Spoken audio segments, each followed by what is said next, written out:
hivyo leo tumekuja katika hii kanisa, na mimi nina mambo mawili peke yake ya kusema kwa sababu ya chini sana. Kwanza nataka kuwakumbusha kwamba watu wetu ni muhimu mkumbuke kwamba waziri wetu Mheshimiwa Machogu yuko katika serikali, na akiwa kwa serikali, sisi kama jamii ya Wakisii ni yeye tunategemea atoe vitu huko mzuri atupie watu wetu. Na mnajua Waswahili wanasema fuata nyuki ukule nini? Na unajua ukifuata inzi itakupeleka wapi? Kwa hivyo sisi kama jamii lazima tufuate nyuki ili watu wetu waweze kupata maendeleo. Na pia ni lazima na ni muhimu viongozi wale ambao wamechaguliwa waheshimu rais wetu William Samoei Ruto. Ama namna gani?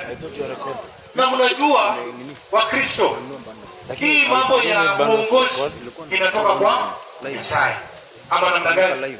Kwa hivyo waziri wetu ni lazima na yeye aheshimiwe. Sawa sawa? Mmekubali namna hiyo?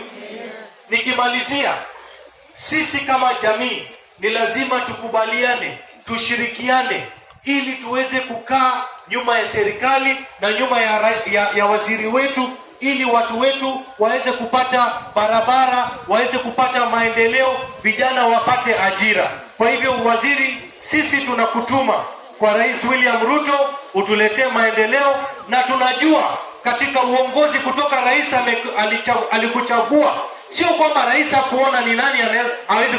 Rais aliangalia Kisii mzima, lakini alikuona ni wewe. Sio kwamba hakujua ni nani hawezi kupatia kazi, lakini alikuchagua kwa sababu ako na imani na wewe. Leo hii tumeona juzi katika utafiti wamesema waziri Machogu amekuwa namba 2 katika Kenya mzima kwa kuchapa kazi. Sio ni heshima kubwa?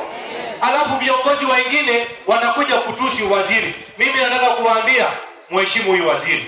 Kama kunataka kutusiana, sisi tuko na matusi gunia mzima. Tuko tayari, tutapambana na nyinyi mundu kwa mundu. Basi kwa hayo mingi na machache, nimeona Vice Chancellor wetu wa Kisii University amekuja na mtu yake amejipanga, si ndio? Amekuja na mama. Mimi nimeona Mheshimiwa Dr. Monda naye pia amekuja na mama.